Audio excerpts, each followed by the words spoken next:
Hi everyone, my name is Christine Chen, Executive Director of Asian and Pacific Islander American Vote. I think we are going to go ahead and get started with our webinar presentation on the survey results of the 2012 National Asian American Survey. At this time, I just want to make sure that everyone can hear me clearly. If you can, please go ahead and raise your hand. Can everyone hear me? I see Dana raised her hand. Others. Okay, great. Well, thank you again for joining us today as we focus on the results of the survey. Back in 2008, when the survey was first conducted, APIAVote and our partners were able to use this data to essentially call attention to the Asian American voter and the role that we play in close elections. And today we are excited to start delving into the details of this rich data so we can continue to better understand this electorate. APIAVote is a national nonpartisan organization that works with partners to mobilize Asian Americans and Pacific Islanders in electoral and civic participation. Part of the work we do is to help work with the mainstream and ethnic press, political campaigns, and political parties, and our allies and partners to understand the value of the Asian American Pacific Islander electorate. As you may have heard, Asian Americans are now the fastest growing immigrant group. As of 2010, 36% of immigrants arriving in the U.S. are Asian, according to the U.S. Census, while just 31% are Hispanic. As of 2010, AAPI residents exceed the 5% threshold in roughly 1 in 4 congressional districts and in nearly 600 cities and municipalities. Currently, 1 in 6 Asian Americans, 17%, lives in a battleground state during the 2012 presidential election. What this means is that elected officials and political parties can no longer afford to ignore this segment of this voting base. In addition, in 2012, we are seeing a record number of Asian Americans running for Congress, and more AAPIs occupy key positions and get appointed on the national, state, county, and local levels. The AAPI communities continue to get engaged politically and are demanding the attention and respect from our political leaders and parties. With this backdrop, I'd like to now introduce you to one of the principal researchers, Associate Professor of Political Science at the University of California, Riverside, Karthik Ramakrishnan. Great, thank you, Christine. And hopefully you're able to see my screen. Can you see it? Yes, we can. Okay, great. So thank you for organizing this to Christine Shannon and to APIAVote. It is an exciting election, not just because things seem close, and any citizen who's registered to vote could make a difference in a bunch of different states. But particularly for Asian Americans, this seems to be a historic year, not just in terms of how much attention we've been getting more generally based on different reports that have come out, changing dynamics in terms of immigration patterns, but also the fact that in about 3 states this year, Nevada, Virginia, and North Carolina, those are the most prominent states where Asian Americans could make a huge difference in terms of the 2012 presidential election, but certainly even states beyond that. And I'll talk a little bit later on in terms of battleground states and where, what kind of Asian American groups live in different battleground states.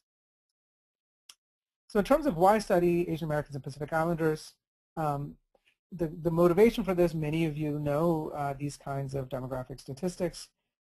Asian Americans were only 1 million in 1960. This is before the United States reformed its immigration laws in 1965 to get rid of race-based and national origin-based quotas and shift towards a system of family-based visas and skills-based visas. So after 1965, you start seeing an uptick in immigration from Asia and Latin America, and it grows really large in the past few decades. So by 2012, we have over 18 million Asian Americans and Pacific Islanders in the United States. This is using the census definition of race alone or in combination with one or more other races. And as we know, the issue of intermarriage and mixed race Asian Americans is something that is growing in scope over the years. What we find is that between 2000 and 2010, the Census Bureau reported that Asian Americans were the fastest growing racial group. They grew by 46% during that time versus 10% for the overall population. Just to say, they're also an important part of particular states, and especially in California, for those who are joining the call from there, they accounted for 15% of the residents, and in Hawaii, they account for over a majority. It's the only state in the country where Asian Americans are a majority of the population. Now, in addition to these demographic changes, they're also important to the political process. They account for 10% of registered voters in California and 9% of those who voted in 2008. There are many other cities, particularly New York, Los Angeles, Chicago, San Francisco, Houston, and a few others where the Asian American electorate is a significant part of local elections and not just national elections. In terms of new voters that entered the process, in 2008, we had 600,000 new voters nationally, and we estimate as many or perhaps even more might enter this year, partly because regardless of what voter enthusiasm looks like, and in our survey we had, most people said they were as enthusiastic this time as 4 years ago, but you had a little over 30% of people saying that they were more enthusiastic than last time, and it was significantly greater than the portion who said they were less enthusiastic. So there's slightly more enthusiasm this time around, but you have a population that is continuing to grow, and it's not just because of immigrants coming in. You also have second-generation immigrants who are entering voting age and also entering into middle adulthood where people are more likely to vote. So we anticipate this population to grow, the number of new voters to keep increasing in the years to come. Now, in addition to these well-established destinations, as I said before, Asian Americans are expected to play potentially huge roles in Nevada, Virginia, and North Carolina this year. One of the other aspects of why it's important to pay attention to Asian Americans is that possibly the biggest political story over the last 2 decades is how Asian Americans have shifted in their voting patterns from 1992 to 2008. You saw the biggest shift occurring during the Clinton administration. So it goes from 31% voting for Bill Clinton in 1992 to 54% voting for Al Gore in 2000. So that the Clinton administration played a pivotal role in terms of the Asian American vote because you had a lot of new people entering the system who came of age, political age, during the Clinton administration. And the Clinton administration was generally seen as very good economically speaking. So you had a lot of people who were concerned about the economy that felt good about the Democratic Party and the Clinton administration. Since then, you see a continued drift towards the Democratic Party candidate. So 58% for Kerry in 2004 and then 62% for Obama.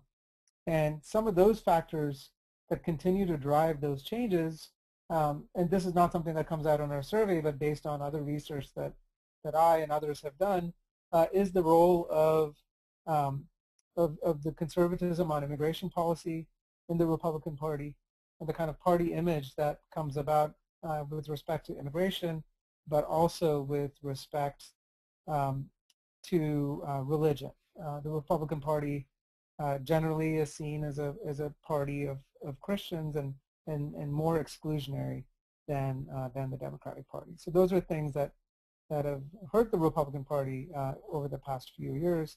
And what we see in 2012 is a continuation of some of those challenges. One thing I should note, though, is even though the Democratic Party has an advantage, the Asian American vote and Pacific Islander vote is still very much up for grabs. What you see here is our infographic on Asian Americans, and you see the party identification. You have over a half of Asian Americans that either say that they're independent or that they don't think in terms of party. And that's important. That's higher than the national average. And it makes sense because Asian Americans are the most heavily immigrant population, and it takes them a while to fully understand and identify with the party system in the United States. and to see where they fit in terms of the two parties. Part of it is also because parties are not doing as much outreach to Asian Americans as they do for other groups, and we'll present that finding in a little bit. Okay, in terms of 2012 voter preferences, this is something that many of you may have seen reported on. We've gotten a fair amount of news coverage that's picking up over the past several days. So in terms of the head-to-head matchup between Obama and Romney, by the way, I should note that when you see naasurvey.com, you can download our reports from there. So in terms of the head-to-head matchup between Obama and Romney, we see that 43% of Asian American likely voters, and these are people who are largely registered to vote, are paying a lot of interest, have a lot of interest in the election, and also voted in 2008. So this isn't just people that we think may be interested in the election. These are people who are either registered to vote and already engaged, or planning to register and vote and highly engaged. So you have a 43 to 24% split. Some other candidate is 1%.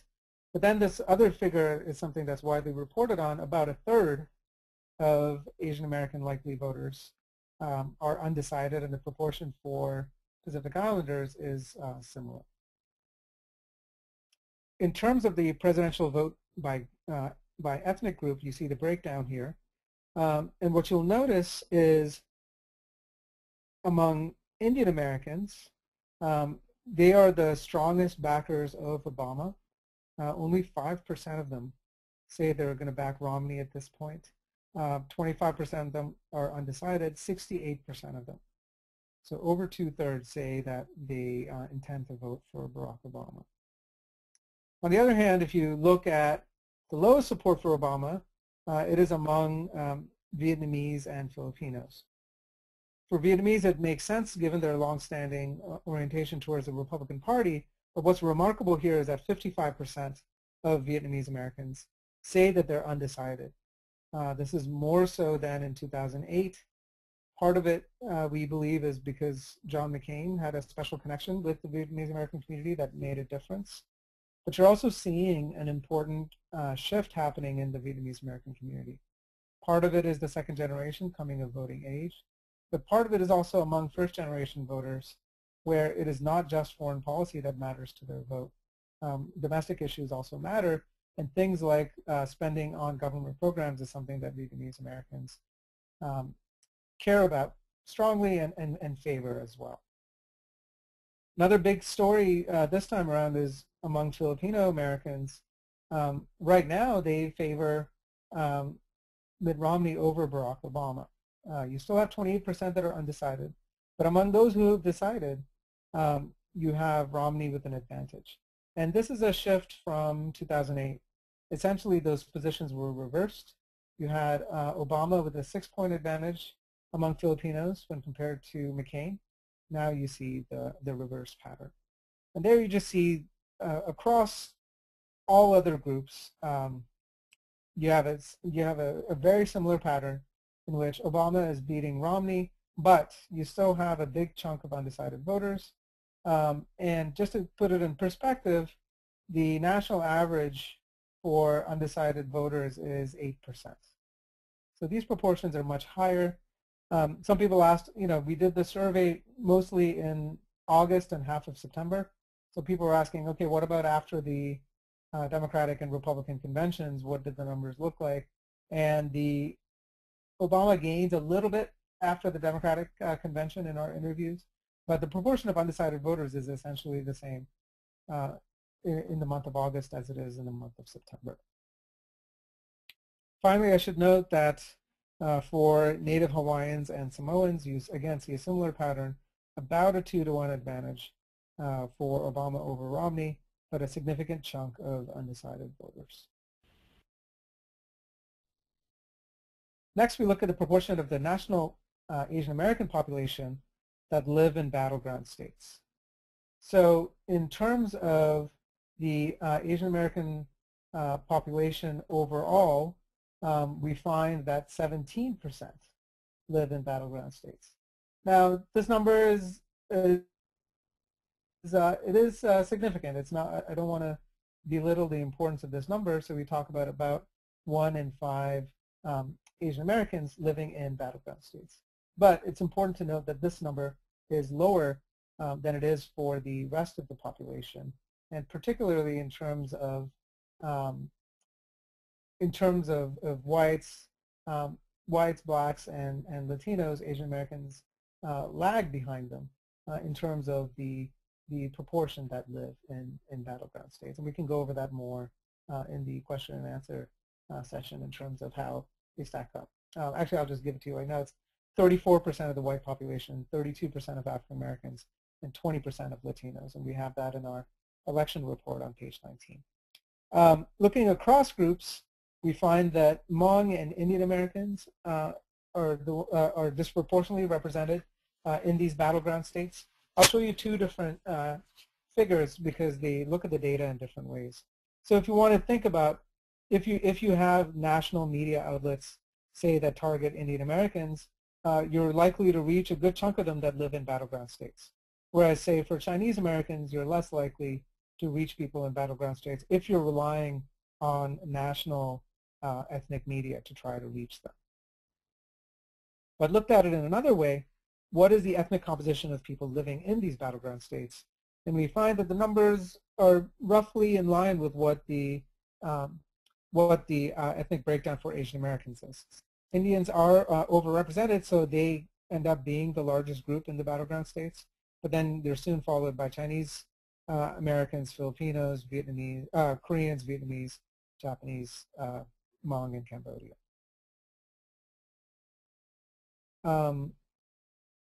Next, we look at, I'm hoping that,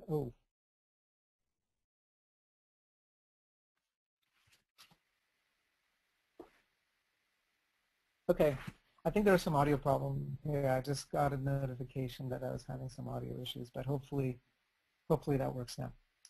Next, we look at whether or not people were contacted to vote. And we find that the proportion of Asian Americans that are contacted, just a little over a third, say overall that they were contacted, and that's below the national average. About a half of likely voters nationally say that they've been contacted. And in terms of who's doing the contacting, they're more likely to be contacted by parties or candidates than from other groups like independent organizations or community organizations. And you see wide variation in terms of which group has been getting more contacted and which group has been getting less. So you find Japanese Americans to be the ones most likely to be contacted by parties and candidates. And this makes sense. They are the most established population with fairly strong ties to the Democratic Party. But then if you look at other groups like Indian Americans, only 5% of them say that they've been contacted by parties or candidates. And Vietnamese Americans, only 10% say that they've been contacted by parties or candidates. And this shows the vital importance of other types of efforts. Because the parties and candidates are not doing the contacting, it is vitally important to bring up, to raise the number on the right-hand side. They are filling so all other groups, they are filling a void, but it looks like there's more that could be done. And there's wide variation there too in terms of different communities, in terms of how people, the proportion of people who report being contacted. Finally, on the issues, we asked what is the most important issue facing the country, and also what is the most important issue facing people in terms of themselves and their family. In terms of the most important issues facing both of them, they're essentially, the answers are very similar. The economy is #1 issue, unemployment and jobs is second, healthcare is third, and education is fourth. What you find here in terms of the issues that are important for themselves and their family is that healthcare and education end up taking up larger chunks than they do in terms of the national average, in terms of what they think of as problems facing the country more generally. So if you want to think about what an Asian American agenda is, this is a graph that would do it.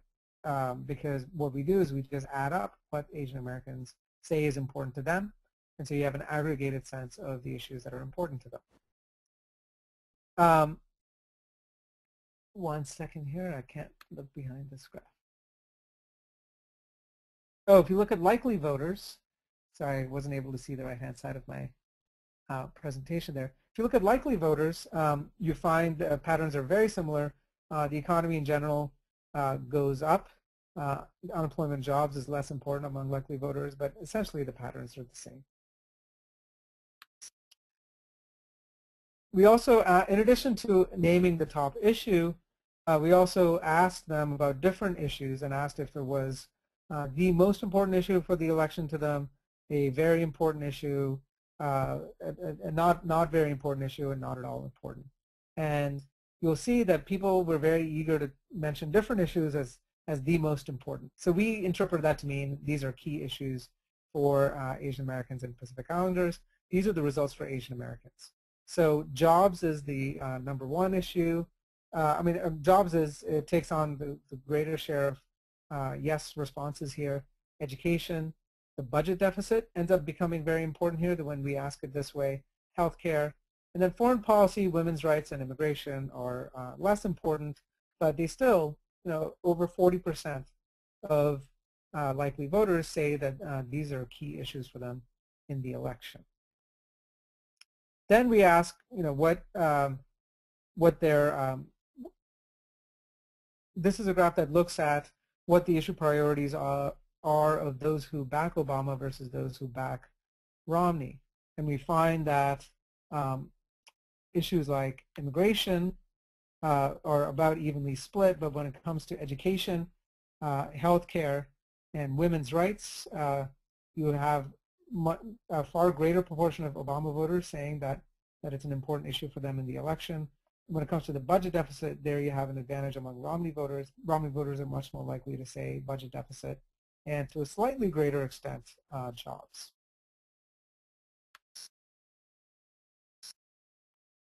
Looking more generally in terms of issues facing the country here, again, these patterns are very similar. Before I was showing you in terms of what was important to them personally, here's what is important to them, what they think is are the top 2 issues facing the country. One thing I should note is that immigration, if you just ask the top issue facing the country, it's much smaller than that. It's barely 2%. But if you look at the top 2 issues, it goes up to 5.5%. And then if you ask if the issue of the long wait to get visas is a very serious problem for people and their family, that's 17% of respondents. So this is all just to say that in terms of what the issue priorities are of Asian American voters, it all depends on how you ask the question. And so when we ask about what are some of the serious challenges that people face, immigration does end up popping up as more important than you might think when you just look at the top issues facing the country, or even the #1 issue facing themselves and their family. In terms of economic hardship, this is the most frequently mentioned topic for Asian Americans themselves and also for the country. We asked whether people have experienced any foreclosures since 2008. 5% of our population said that they had. This is all Asian American adults. And you see tremendous variation. You see fairly high levels of foreclosures among Filipinos, Cambodians, and Hmong, and also among Samoans. And so among those 3 latter groups, about 1 in 9 respondents said that they have experienced foreclosures. This is much higher than the US average. We also asked whether they've experienced any job loss, and the reason why we do this is that the unemployment rate at any given time gives a snapshot, but we don't have a good sense of people entering and leaving unemployment status. So we asked, have you experienced any job loss since 2004? 14% of Asian American adults say that they have experienced job loss, and you have tremendous variation again. It's a low of 9% among Indian Americans, and it's extremely high among Cambodian and Hmong. And so what we note is that Cambodian and Hmong in particular have experienced the kind of double barrel effects of the Great Recession. They've had high rates of job loss and also home foreclosure activity. Another measure of economic hardship, we asked about different, how serious the problem, different kind of economic measures were, and people said that it was the cost of college, the cost of taking care of the elderly, the cost of college debt, So you've had over 30% of people mentioning all three of those as being very serious problems. Medical debt is also important. Over a quarter of Asian Americans say that that's a serious problem, very serious problem for their household.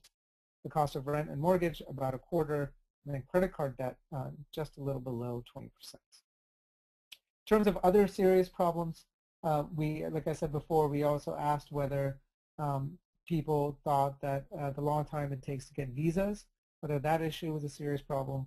17% said that it was a very serious problem. So it's not as high as it is for the economic measures that we indicated. In terms of healthcare reform, nationally polls have shown that opinion is very divided on this issue. In fact, depending on the poll, you have slightly more people saying that they have an unfavorable view of the Affordable Care Act than a favorable view. Among Asian Americans, we find a completely different pattern. 3-to-1, they have a favorable view of the Affordable Care Act, but you have about a third who say that they have neither a favorable or unfavorable view. Among Pacific Islanders, opinion is much more split, so it's a 36% to 28% favorability rating on the Affordable Care Act. One thing we did in our survey is to run what we call a survey experiment. We had a split sample in which half of the people heard Affordable Care Act, and then the other half heard Obamacare.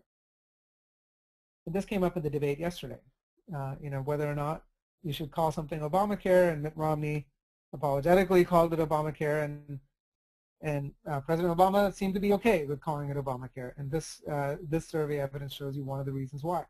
So if you mention Obamacare, it really doesn't make much of a difference in the aggregate. In fact, you see both support and opposition go up, but it doesn't change the fundamental favorability rating. Looking within groups, we found that for Vietnamese Americans, you do see a shift. So when you say Affordable Care Act, support is in above 60%. If you say Obamacare, it drops to the 40s. Interestingly, we see a reverse pattern among Indian Americans, and this is partly due to the high favorability ratings for Obama among Indian Americans, which we have in our report. If you mention the Affordable Care Act, support is in the 40s. If you mention Obamacare, it goes up to the 60s.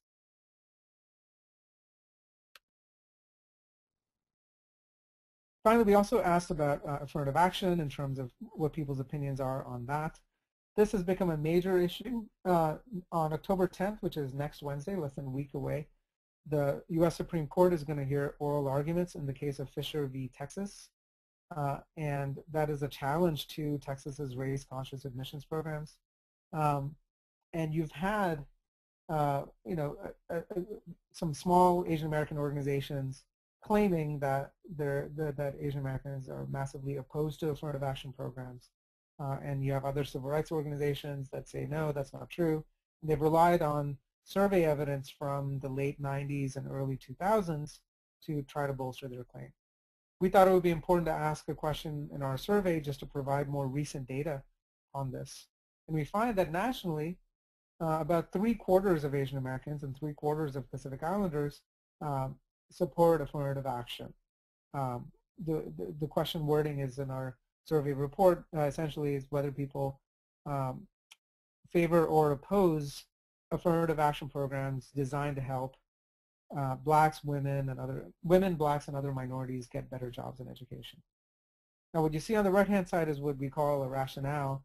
We also had another version in which, again, with a split sample, we asked, in order to promote diversity, do you support affirmative action programs, blah, blah, blah. And we find, in fact, that support goes down a little bit, especially among Pacific Islanders. So just mentioning the word affirmative action, there is support. But even if you have that other rationale, over 2/3 of Pacific Islanders support affirmative action programs. So this provides some important scientific survey evidence on where Asian Americans stand on affirmative action programs. And then finally, we had some questions about the environment, largely because this is an issue that is increasingly getting important in terms of, especially in terms of global warming and climate change, and and what many states and cities and localities are trying to do to prepare for that change, and also changes in consumer behavior and government regulation based on the environment. So the Gallup organization since 1990 has been asking, do you consider yourself an environmentalist? And what they have found is a big decline in the proportion of Americans who say yes to that question. So you go from the mid-70s in terms of their support a couple of decades ago to just a little over 40% today. So where do Asian Americans stand on this? Well, we found surprised us. Asian Americans, about 70% of them say that they consider themselves an environmentalist. So that's important because Asian Americans are usually invisible when it comes to the environmentalist movement. They are not seen as the face of environmentalism in the United States today.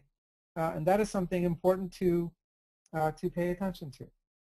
More generally, the general public needs to know, and even many Asian Americans and Asian American organizations need to know that this is an important priority for our community.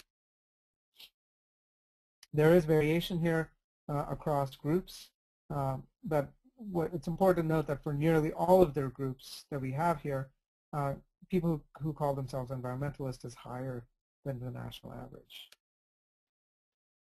There's also a question on the environment, which asks the question in a slightly more difficult way, which is whether people come down on one side or the other, whether they think that protection of the environment should be given priority even at the risk of curbing economic growth, or whether economic growth should be given priority even if the environment suffers to some extent. And what we found nationally, what you see with those two lines, is that the proportion of people saying, let's prioritize the environment even if economic growth suffers a little bit, that proportion has been declining. So it goes from above 70% in 1990 to just over 40% in 2012. Whereas the people who say let's prioritize economic growth, even if the environment suffers, in 2012 you saw the first time that got reversed. And it's probably because of the sluggish economic growth that we're having that people are less concerned about protecting the environment. What we find for Asian Americans is that proportion of people who say let's prioritize the environment is considerably higher, about 20 percentage points higher among Asian Americans than for the national average. And finally, on the issue of undocumented immigration, this is an issue that potentially could be used to divide our communities. We have undocumented immigration within the Asian American community, particularly with Korean Americans, Chinese Americans, and Indian Americans having sizable undocumented immigrant populations. Over 1 million of the undocumented in this country are Asian American. So we asked whether people support the right of undocumented immigrants to have the opportunity to become U.S. citizens, to pay in-state tuition at public universities, and to obtain driver licenses. And what we find is that the vast majority support the opportunity to become U.S. citizens, so that's 58%. In terms of paying in-state tuition, that figure is 47%. I should note that that proportion is higher in the state of California. It goes above 50% in California, and it's below 50%, but still, more people support paying, having in-state tuition for undocumented immigrants than those who oppose it. And then similarly, in terms of obtaining driver licenses, you have 47% people in favor and 39% of people who are opposed on that issue. So that's it for now. There are a ton of findings that you'll see in the survey, and I see that there's a link provided in your chat window. So please download them and feel free to share any of the findings through any means that you find helpful. At this time, we will go ahead and open it up for Q&A. If you have a question, please go ahead and raise your hand and I will unmute you. Also, if you don't have that capability, you can also type in your question under the question section or the chat section.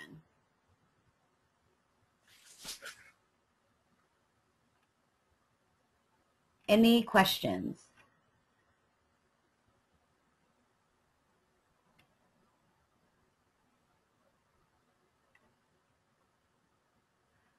Karthik, one question we did have from someone from the press that I got earlier this week was the question of, since the survey was taken during a multiple week time period, do you guys see any significant changes in regards to those that were undecided or those that made decisions about if they were pro-Obama or Romney?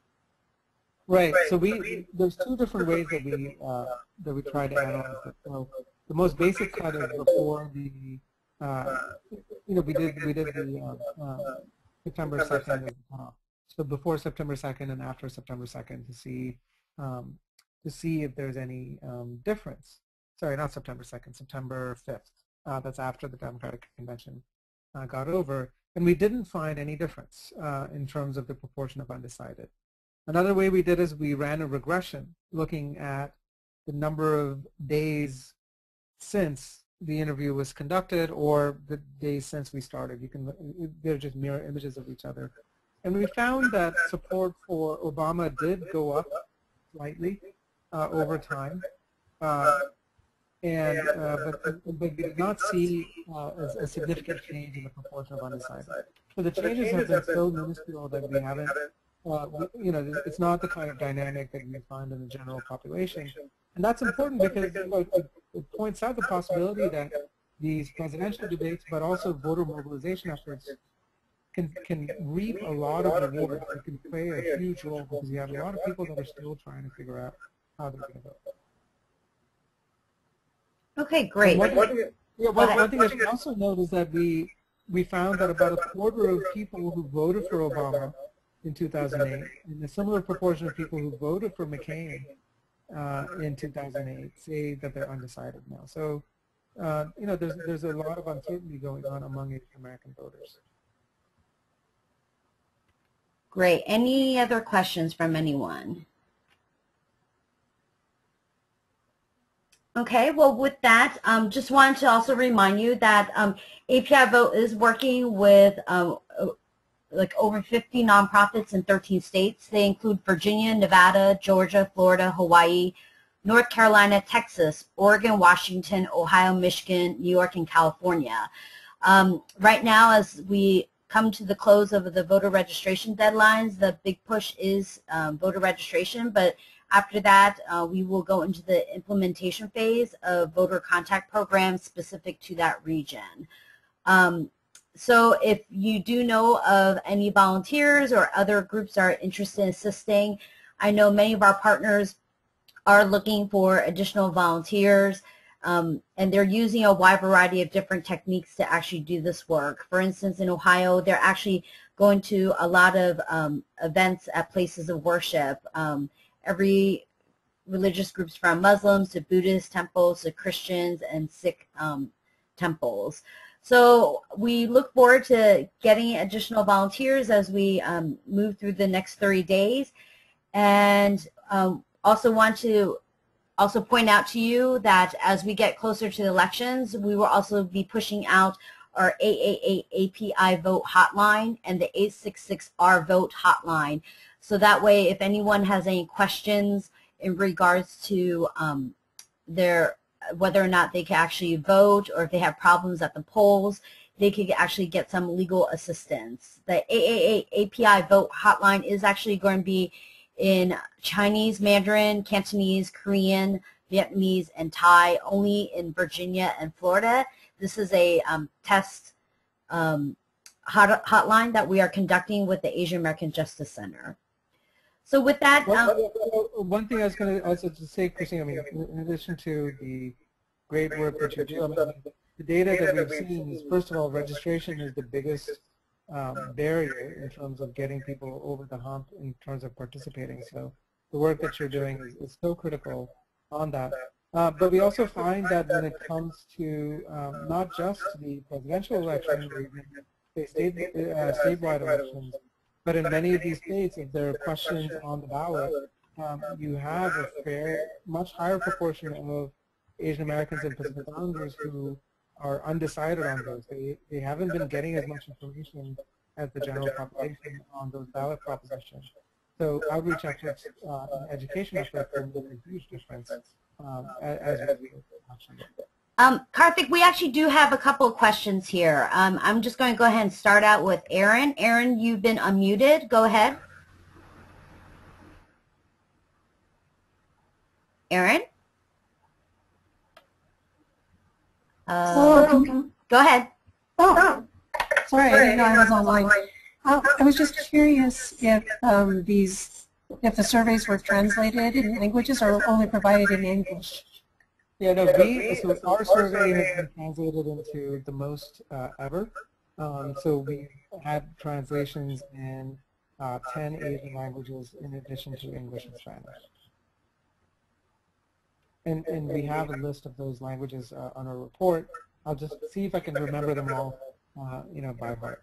So we have Mandarin, Cantonese, Japanese, Tagalog, Vietnamese, Hindi, Hmong, Khmer, Thai, and I know that there's one that I'm forgetting. Korean, of course. So those are the languages we did our interviews in. Great.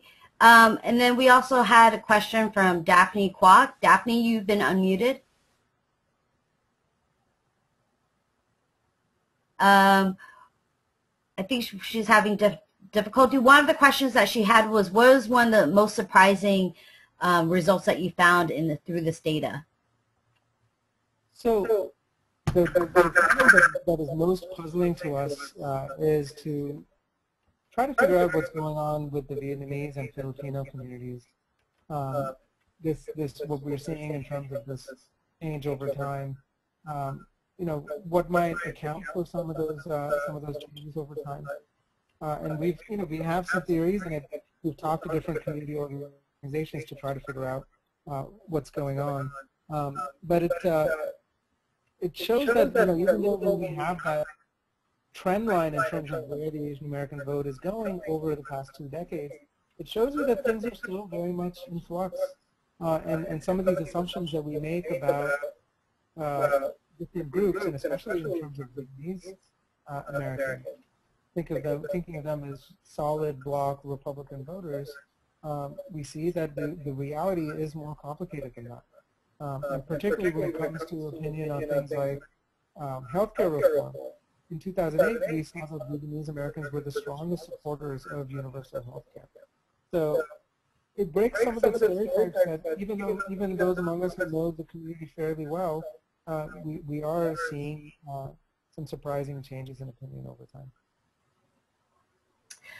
We also have a question from Yi Lang Hang from Minnesota.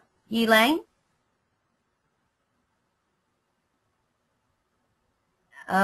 Okay. His particular question was in regards to what was the breakdown in terms of ethnicity of those that were polled. I don't know if you have that you could show that on one of your slides. Oh, yes. Okay, so I need to, let me see if I can, one second. Can you still see the, what's on the screen, Christine? Yes, we can. Okay. So this is in our, in the appendix of our slides. So, in fact, so this is the number of people that we've interviewed nationally. And these are actually the number of interviews that we use for rating purposes.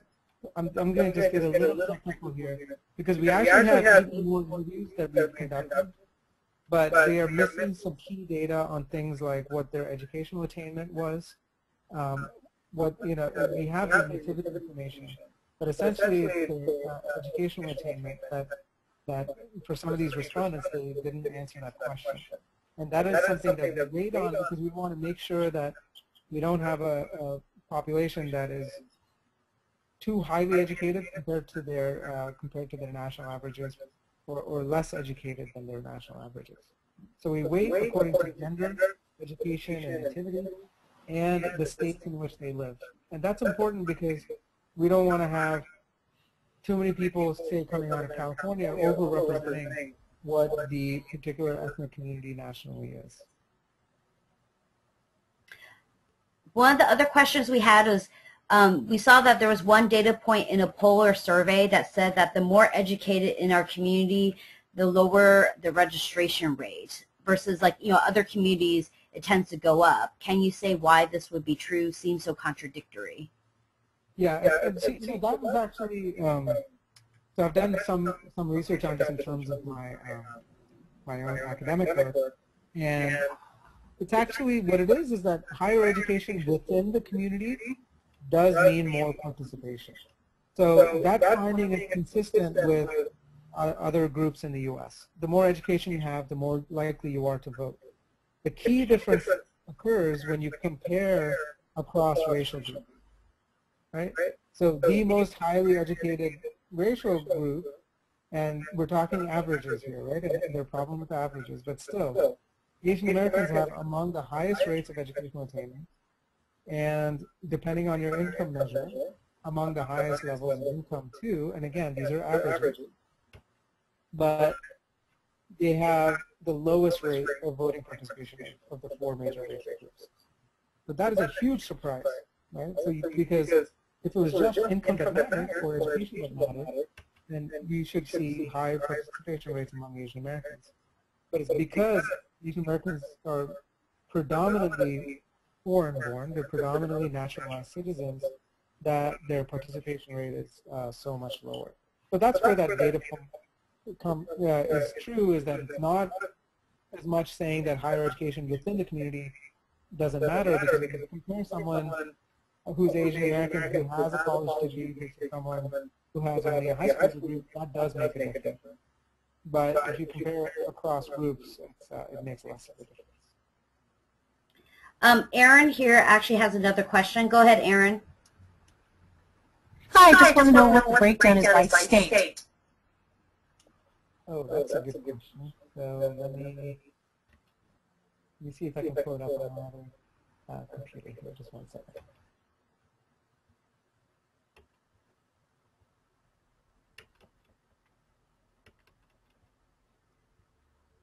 While Karthik does that, are there any other questions that people would like to submit?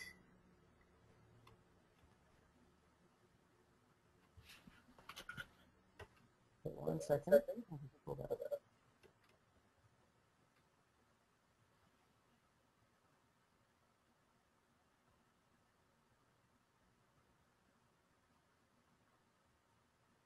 Okay, so in terms of Asian Americans, I'll just say in terms of that.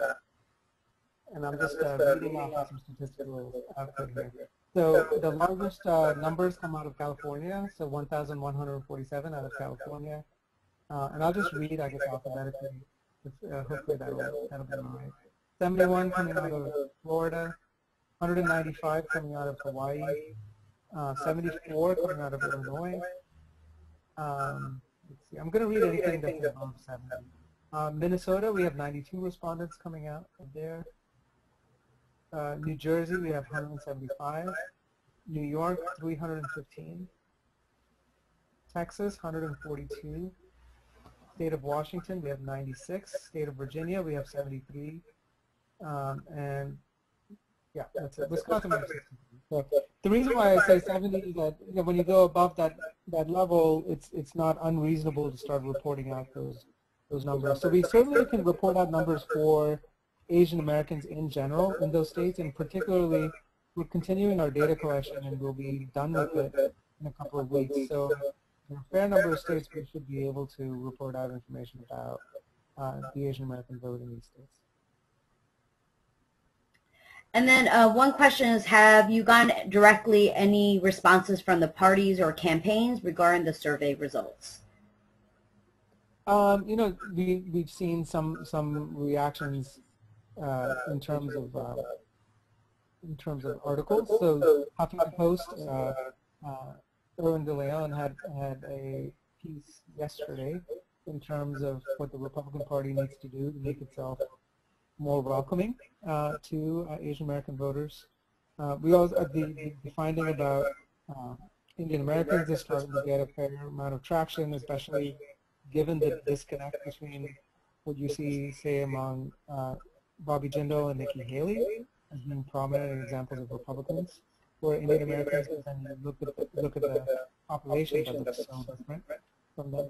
And then finally, Hyphen Magazine did a piece that digs into the Vietnamese and Filipino data. But in terms of parties themselves getting in contact, no one has contacted me.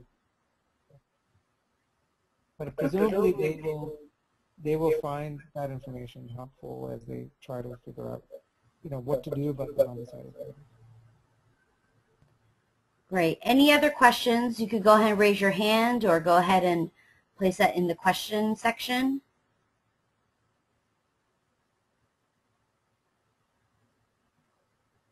Okay. Not seeing any.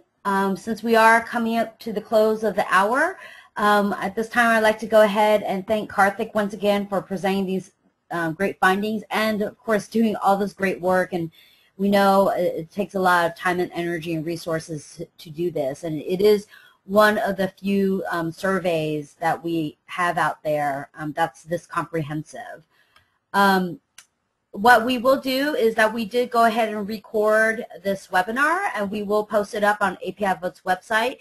Once that is posted, as well as the presentation, we will go ahead and send out an email so that way you can share it with your colleagues.